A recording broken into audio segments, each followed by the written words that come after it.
Motherhood. 1 minute, you're mom of the year. I love you, Mommy. Then the next, not so much. From bath time to bullying, from potty training to puberty, parenting is full of challenges. But one thing is for certain, you are not alone. Welcome to Modern Mom Probs. I'm your host, author, mother, parenting expert, Tara Clark. Join me while we tackle today's modern mom problems.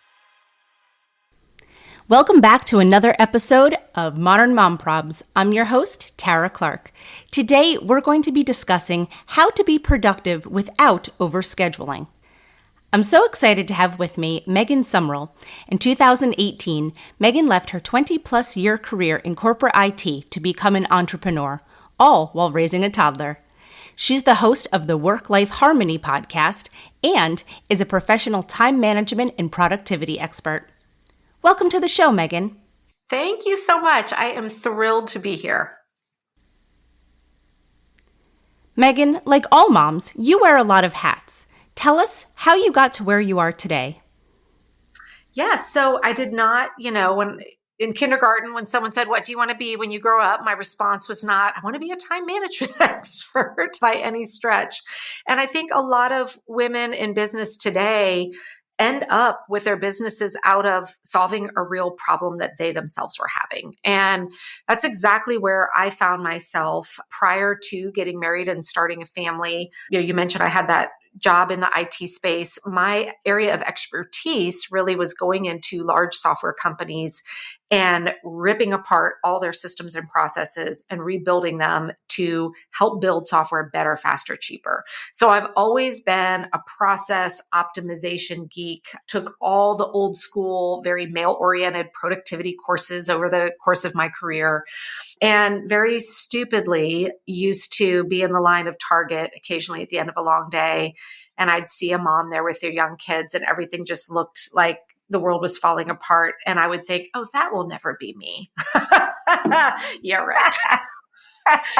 So fast forward to me being a mom and a couple years into juggling career and motherhood. And I've found myself, I was that mom at the end of every long day, just like, dear God, whatever it takes, just get me to bedtime. And really started recognizing like, this isn't working and I don't see a light at the end of this tunnel. The only light I see is a freight train and it's coming at me, maximum speed. And I had a really pivotal moment one day when a woman at a park, I was pushing my daughter on the swing, just very politely asked, "What do you do for fun?" And I didn't have an answer. And it kind of rocked me to my core. And I went home that night and I cried for a very long time because first I just cried over the fact like, what the hell happened? Why don't how did I get from there to here? Fun? Right? Yeah. Like I seriously can't remember the last time I did something just for me for fun. I mean, of course I had fun with my daughter, but it's not the same. And then of course the mom guilt sets in. So then I found myself crying because I was like, man, on the outside looking in on paper, like I have everything I ever wanted. And yet I'm really unhappy and I'm exhausted and I've felt like I'd completely lost myself. But thankfully, I was like, well, the irony of this is what you do for a living, Megan. So why don't you take yourself on as a client and say, let's look at finding better systems and processes to juggle all the roles, responsibilities, tasks, et cetera, I had going on in a way that works, as opposed to this wake up, write a task list of 57 things, run like heck to get it done all day and collapse into bed at night. And so that really was the foundation of what is now my top program, which is time management, organization, and productivity. And so over the years, as I was doing this, people were noticing changes in me. They started asking me to help them. And I realized like, this is my calling in life. So I just left corporate behind. And now I'm on a mission to bring work-life harmony to as many moms as possible. Yes, I love that. I love that so much. Okay, so let's start at 30,000 feet. How can moms stay organized and productive without feeling totally overwhelmed? Like you mentioned, at the end of the day, praying for bedtime at Target, nearly in tears. How can we not get to that point? Well, I love that you say the 30,000 feet because it ties right into the massive shift I need for women and moms in particular to make. Usually when we plug into, anything around productivity or time management training, books, all of that, that's where they start us. They start us at this 30,000 feet saying, okay, let's think about your dreams and let's think about your goals that you have and all that, right? And they walk you through a process to identify those and connect to your core values. And then we break them down into a plan. And then we get home and we're like, my day-to-day life is overwhelming. How the heck am I ever supposed to have time to start on that plan? So I like to shift the paradigm and say, we are not starting at 30,000 feet. We're starting on the ground floor with your day-to-day life. And the first shift that we make is getting out of this very reactive, wake up, make your task list, operate mode into just one tiny step up into weekly planning. So instead of operating in a daily reactive mode, I teach women how to build a realistic, flexible, because life throws us curveballs every day, Oh, right? yeah. Weekly plan so that instead of waking up every day and saying, oh my gosh, what do I need to do today? We wake up saying, here's what I'm doing today. And if something happens, I know how I'm going to be able to adjust accordingly.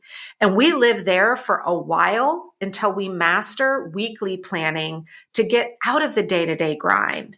Then now we've got the space to go back up to that 30,000 foot view and say, hey, I can't answer the question, what do I do for fun? Let me think about that because now I know how to plan and fit that in to the realities of my life. But I just think so many people are left up at that 30,000 going, how do I connect the two? Like there's no way I'm going to have the space and the room to do it. Yeah, I appreciate that so much because it is true. It's the waking up each morning and thinking, one, what am I going to make for dinner? Two, how am I going to God, what am I going to make for dinner question? It's a big one for me. Because every day at 4 o'clock, I think, oh gosh, I guess I probably should have thawed something. That is not always the case. And I'm sure I'm not alone in that one. No, you are not. Yeah. But I want to sort of dive a little bit more into that, not the dinner thing, but I'm saying about what you were talking about. It almost seems like you're building on different concepts as if it were like a pyramid or something, right? Yeah. And my framework is actually, it's more of like a beehive kind of a look, but I break things down into 4 levels of planning. So, and we start at the bottom. We got to get weekly planning under control because that clears up the stress of our days.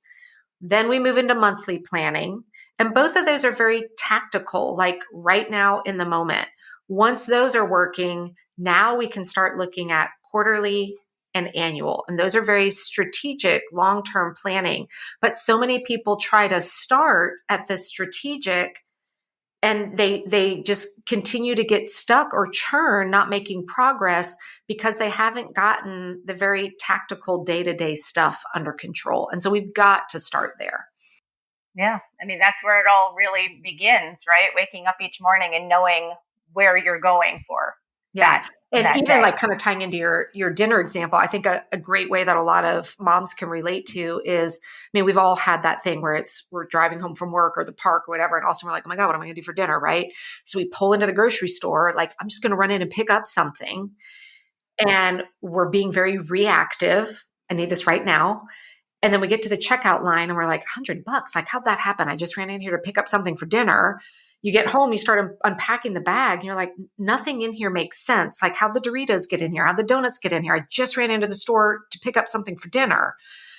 And that's how our lives tend to be. Whereas if I sat down and said, okay, here's $20. I need you at some point today to go to the store. All you have is $20. And I need you to find ingredients to make a nutrient-dense meal for 4 people. Think about how differently you would plan for that, right? Think about when you're going, you'd get into the store, you'd pass by those donuts and be like, not today, friends, maybe another time. This is all I've got. You'd start comparison shopping. Do I want the frozen veggies versus the fresh? Make my budget go longer. And you would end up leaving with exactly what you wanted because you went in with a realistic view what you had to work with, and what your end goal was.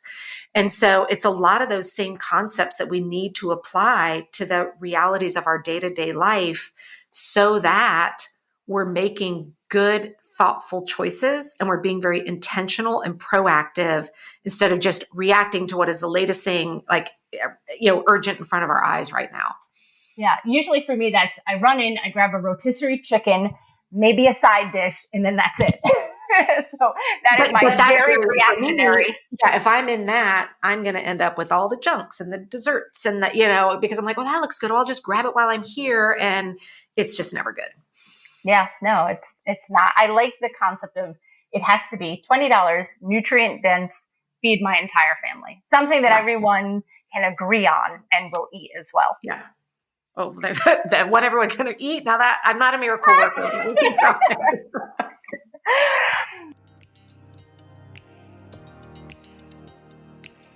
This podcast is brought to you by Citizens of Sound, a podcast production agency committed to developing and launching shows with gravity and depth.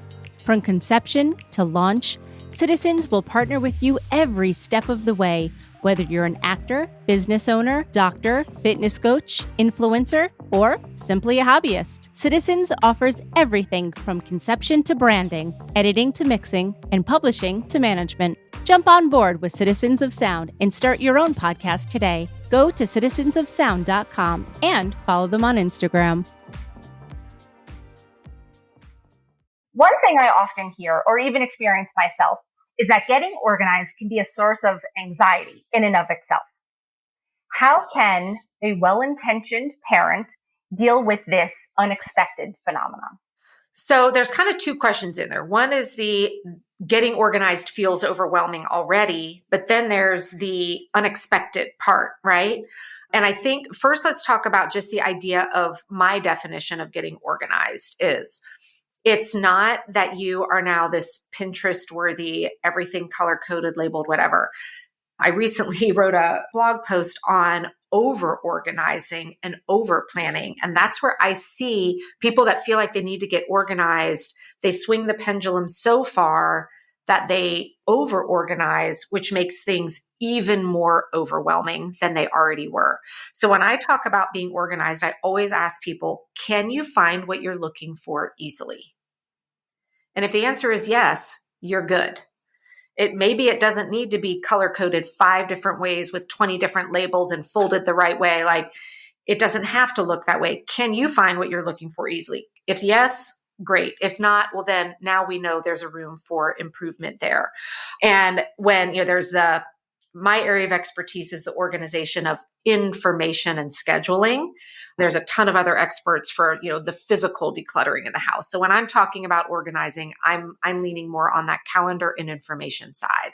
And the biggest tip that I can give everyone is you need to centralize where you're storing your information.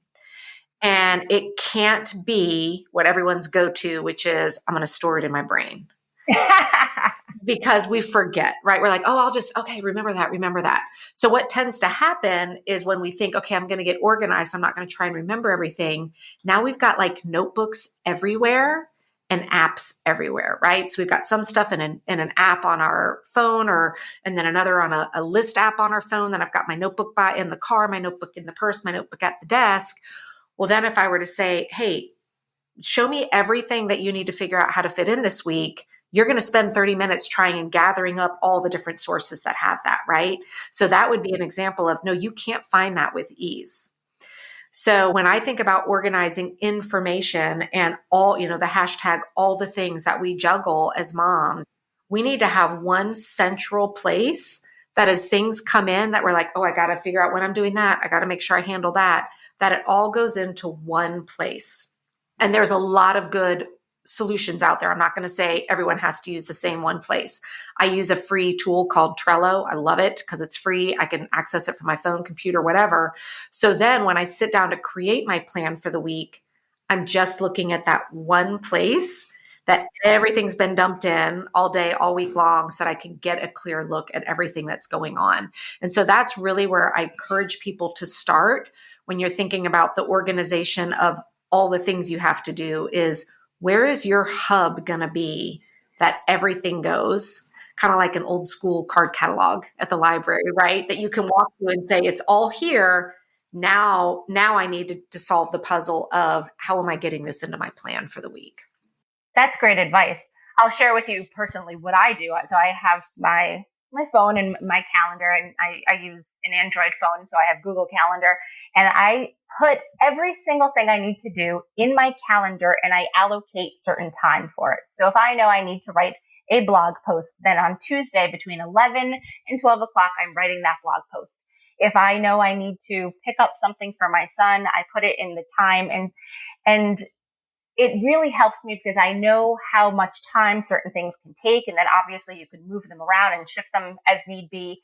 And then I always have this ongoing joke with my husband that each day I will look at my calendar, and many things I get accomplished. Obviously, there are still some things that I haven't been able to do. And so there's always a time of day where it comes and I say, oh, now it's time to move those things onto tomorrow.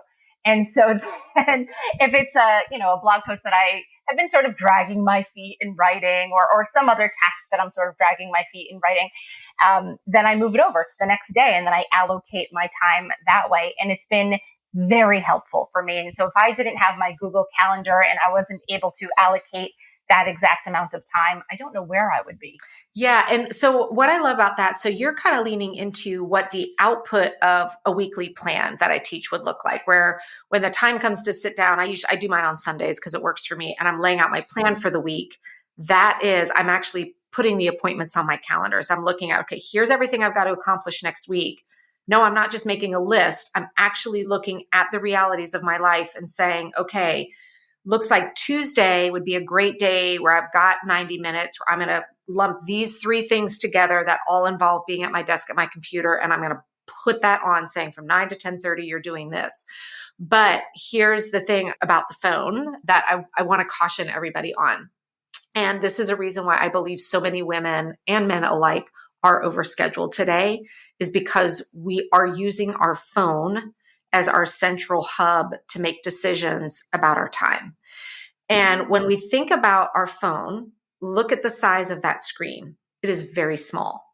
And so when we need to get detailed information, all we can really look at is one day, right? So I have to go into the daily view. So let's say it's Monday and you reach out and you're like, hey, Megan, are you free to, record a podcast with me on Thursday? If I'm using my phone, I'm going to move over to Thursday. I'm going to zoom in on just that day and say, hey, I'm open from 12 to 1 or whatever. And we book it.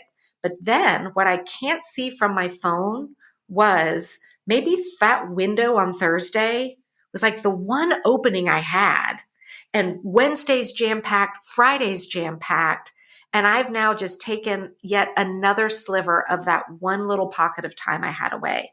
And this is how so many people are getting overbooked, is we are using a minuscule lens into the realities of our life, meaning one day at a time, to make broader decisions about it. And so this is why I use my phone obviously as a reference to see what was on my calendar, but I don't plan on my phone. I plan where it's the full week at a view. And when we do that, that really helps to avoid that kind of what I call carryover tasks, the things that you were talking about. Okay, I put it on my calendar today, but it didn't get done. And so it really helps to minimize that moving, because when we're looking at the week comprehensively, we can make different kind of aligned choices of how we map things out. I'm going to use that. Now, do you recommend like a particular type of planner or just something that's analog? Yeah. And, you can do paper or digital. I am not one that's going to say you have to be paper or you have to be electronic. The way I guide people is to understand the realities of your lifestyle. So when I was in corporate and in front of a big monitor, 10 hours a day, I was a Google Calendar person, everything, because I was sitting at my desk where I could see a whole month and a whole week of information as I was planning and making yes/no choices about my time. Now I'm in a very integrated, fluid stage of life where I'm only at my desk for a couple hours a day. And so I use a paper planner. It's actually the planner I built and designed. So obviously I'm going to use the one that I made. But for people that love paper planners, you need to make sure that it is a planner that is a weekly view planner, not a daily view, because you're going to get that same problem of you spend half your life rewriting and copying things from day to day to day to day. And it needs to be a layout that has the actual times so that it looks like you are looking at a weekly Google Calendar view. The planners that just have the blank rectangle for Monday when it doesn't have times next to it, those are not going to prevent you from getting overscheduled because you're not able to see your budget, your reality of what time you have each day.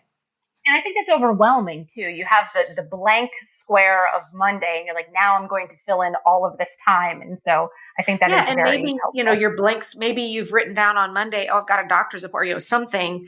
How do you know that that's 3 hours of your day or 4 hours of your day or 10 minutes of, you don't know what those things mean. Back to that kind of budget grocery store example, right? That's how you end up with 100 hours of tasks planned for a day when all you really had was 2 to work with. That sounds like my week. 100 tasks in 3 hours. No, I'm just kidding. That's why I have to carry them over, unfortunately. Exactly. Yeah. But I love that. In your blog, you talk about planning in the midst of uncertainty. And if modern times are anything, they are uncertain. Can you touch on your approach in planning for the different seasons of your life that may be full of uncertainty? Yeah. And I love that you say seasons of life. It does shift, right? I've had pockets of time in my life where I could create a plan and feel really good that, it was going to execute the way I mapped it out. And I've had other seasons of life where you just feel like every single day the hits just keep coming, right? And no matter what you do, all these unknowns come at you. And based on the first step in it is understanding, where are you in that in life? Are you in a season of life where you already know every day is oh my God, what's going to happen today?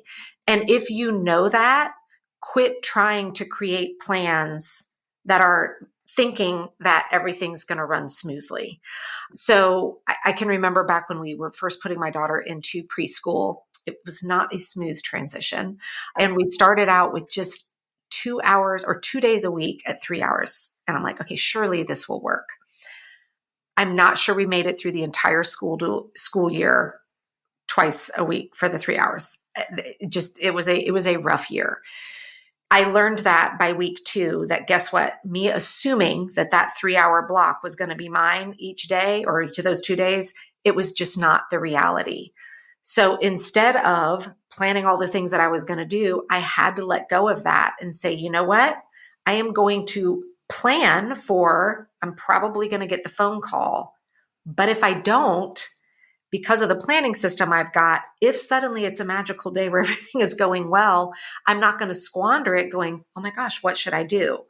So kind of understanding where you feel you've got your certainties and mapping the most important things on your list for the week into those times, and then recognizing how much of just what I call either buffer or open time, wiggle room time, we need to have into our calendars.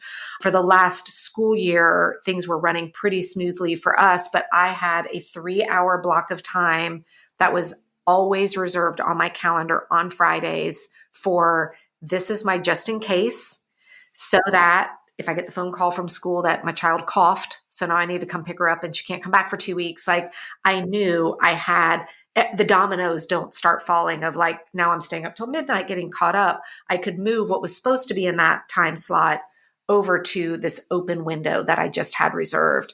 And so that's one of the things I really encourage women to understand is how much of that do you need to have in the stage of life that you're in, and then be really proactive on reserving it. And then if it's a magical rainbow unicorn week, now you have that time to go do extras and the bonus stuff that you really love to do. Yeah, absolutely. And going back to the seasons of life, I think, when we are newer moms or our children are younger, there's so much more uncertainty. Like you said, like maybe they don't like preschool. Kids get sick a lot in daycare and preschool. And so like, as, they get older, knock on wood, they're in school, 8 to 3 or whatever it happens to be. And so that is your blocked time to be able to get work done or whatever is on your plate at that time. And so, I know now my son is 9.5 and like, I know I am very set on those are the times that I'm able to get work and I block off in my calendar, anything from pickup until hanging out at the playground after school is all going to be family time. Yep.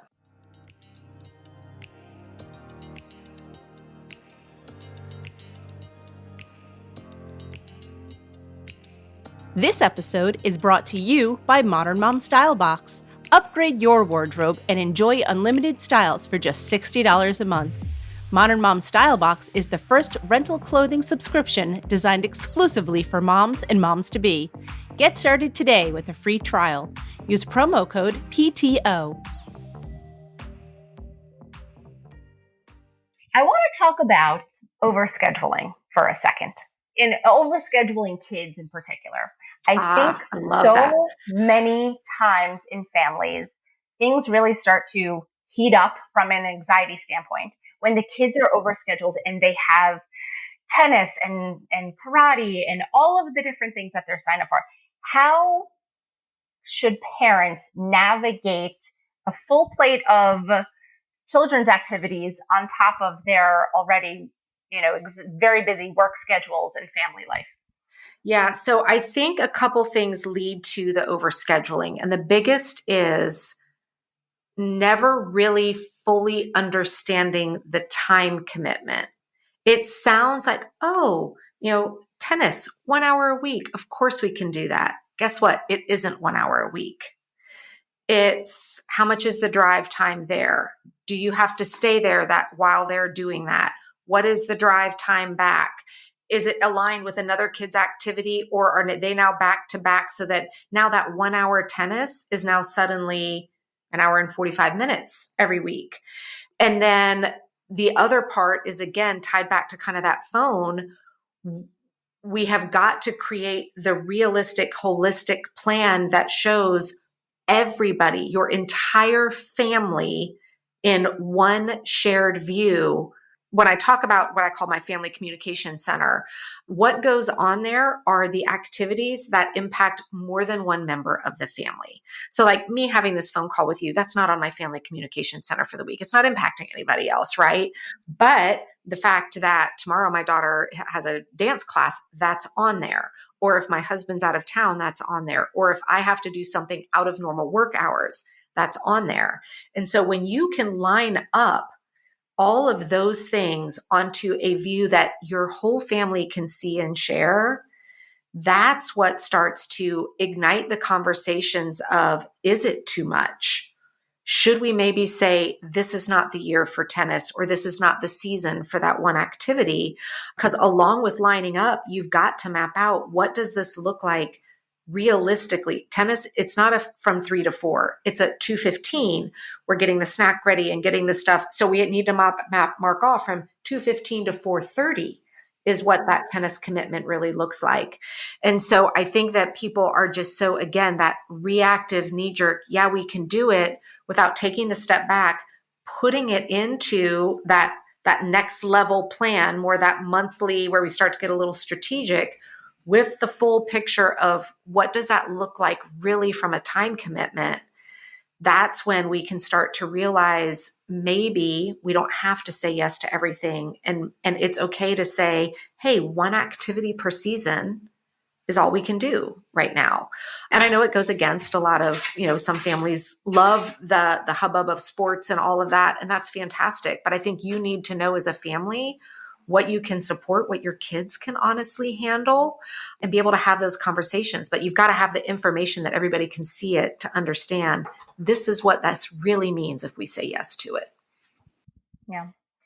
What tips or resources do you have for parents on where to start with organizing this overscheduling? Yeah. So I've got a couple of great, I say free, but it's $1.99, but to me, it's all the same. So I have an app that's available in both the App Store and Google Play that's called the Pink Bee, all one word. And in it is a bunch of mini trainings to help people get started. And there's two in particular that if you're brand new, that I tell people start here. And the first one is a simple 3-step process that I call it my ditch the overwhelm process. That if you right now are already like, I'm almost paralyzed, I don't even know where to start because there's so much to do, I start people there because it gets us unstuck and starts getting us back into motion again. And then once we feel like we're in motion and we're out of the panic state, that goes right into seeing what I call the basic weekly planning process. It's a 5-step process. It's a great place for people to get started. And it's one, because it's on the app, you can kind of pull it out each week and plan along with me. You can just pull open that little training and watch, step 1, here's what goes into your plan, hit pause, go do it along with me. And it's been a tool. People say it's like having a time management coach right in their pocket. So I would encourage folks to go check that out. Awesome. You are the host of the podcast, Work+Life Harmony Podcast. And I want to talk a little bit about that because I, forever have been talking about crushing the notion of work-life balance. I hate that term. Thank you. Yes. I hate it. I think it should focus on effectiveness. I love that you use harmony. So tell me, how did you come up with harmony? I want you to just shed a little bit of light on the podcast and the concept. Yeah. So I am with you. I think balance doesn't exist. And I think the quest for balance is what leads to overwhelm. Yes. So when we think of balance, like think of the old scales, right? With the 2 little dishes. Balanced means everything's equal. And I think women are really, really struggling with this idea of every hat that we wear has to have equal time every day. Or let me wear all the hats all the time so that I'm balanced. So now you're in that position where you're cooking dinner, you're helping with homework at the same time, you're trying to answer the message coming in from work, and then you're only halfway listening to your spouse because you're balanced, you're doing it all. So instead, if we can throw away this notion of everything has to be equal or everything has to be balanced and say, hey, how can I take all the facets of my life and get some plans in place that create harmony? And harmony means that we can be present and purposeful and proactive. Those are kind of my 3 Ps around that. And when we think about, when I think of harmony, that was a music minor in college. I just picture like an orchestra on the stage, right? There's a lot of people up there. Is every musician getting equal playtime? Absolutely not. Sometimes one instrument's being highlighted or a group of instruments, but together what they create is a beautiful, harmonious piece of music. And so I love to think about that in my life. And right now we're in the summer months. I am leaning very much more into motherhood and very much less onto work. And that's my plan. And it's making our household very harmonious. When school starts back up, things will shift. So nothing's balanced ever, but they are integrated and producing a harmonious life instead. Megan Sumrell, thank you so much for joining us today. Tell everyone where we can find you. So I'm easy to find because I am Megan Sumrell everywhere. So you can find me on Instagram or Facebook at Megan Sumrell. Again, my app is a great place. And then you can also come check out the Work+Life Harmony podcast. Thank you so much. My pleasure.